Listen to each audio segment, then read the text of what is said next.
Magandang buhay at welcome po sa isa na namang episode dito sa kusina ni Dan Levy. And today's recipe, napaka-simple pero napaka-healthy. Magluluto tayo ng stir-fried tofu with mixed vegetable.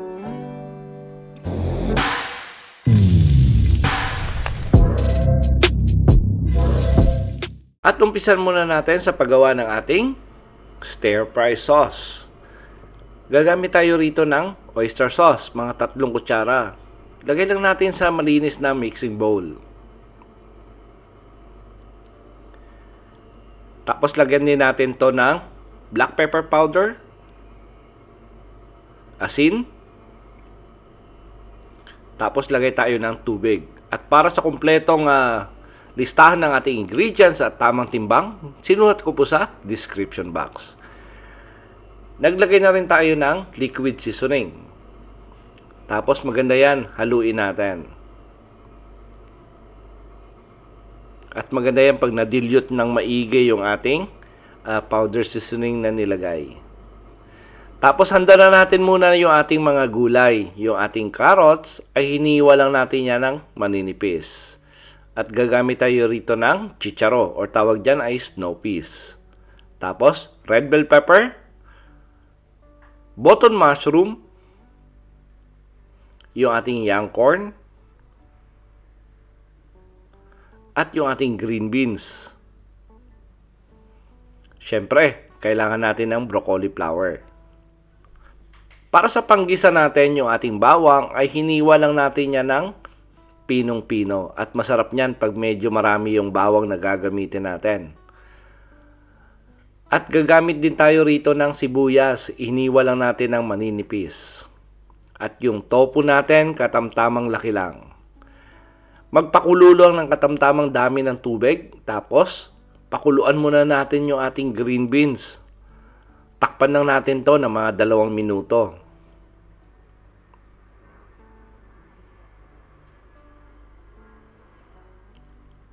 Tapos, after 2 minutes, gagawin natin dito, hango lang natin at tabi muna natin. At yung tubig natin yan na kumukulo, pakukuluan natin yung ating broccoli flower. At yung ating broccoli flower naman, mga 30 seconds lang nating tatakpan. After 30 seconds, pwede na nating hihango yung ating broccoli flower. Tabi muna natin. Tapos magpainit lang tayo ng katamtamang dami ng mantika. Tapos prito natin yung ating tofu na hiniwa natin sa katamtamang laki. At maganda yan yung ating tofu, prito natin ng 5 minuto. Huwag nyo masyadong i-overfry kasi pag in-overfry nyo, medyo mapakla yung lasa ng tofu pag nasobrahan ng tusta. Kaya 5 minutes lang or golden brown, hango nyo na. Tapos, tabi muna natin to. Magpainit lang ng konting mantika sa ating kawali na paglulutuan. Tapos, gisa muna natin yung ating bawang. And by the way, gumamit tayo rito ng olive oil.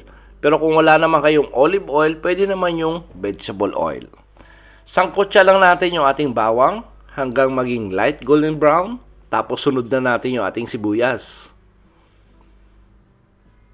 Yung ating sibuyas, gisa nyo lang yan hanggang sa maamoy nyo na yung bango, yung aroma nito, or maging translucent yung appearance. Sunod na natin yung ating carrots. Haluin natin saglit.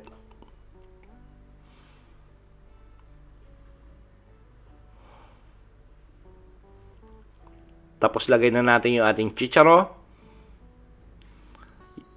yung ating button mushroom, yung ating young corn. Tapos haluin natin saglit. Gusto natin yung ating gulay medyo crunchy, kaya half cook yung pagkakaluto natin dito.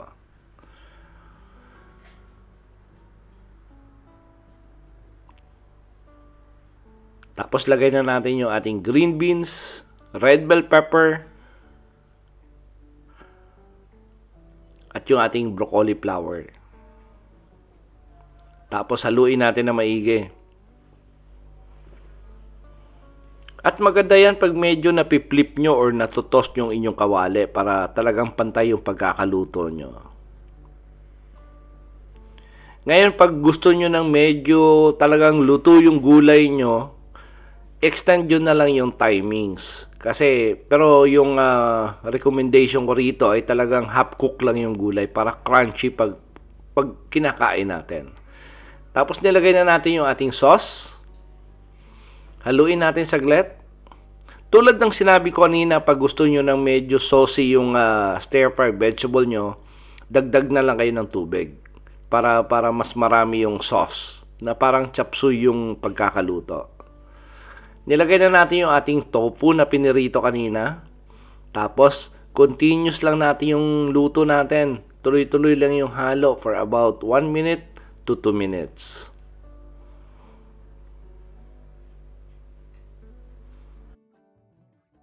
Tapos, pag okay na yan, gagawin natin dito, lilipat lang natin sa ating serving plate or serving bowl nating paglalagyan.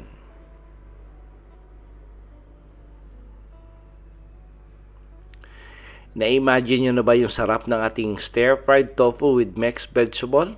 Talagang nire-recommend ko to. Kayang-kaya nyo gawin sa bahay.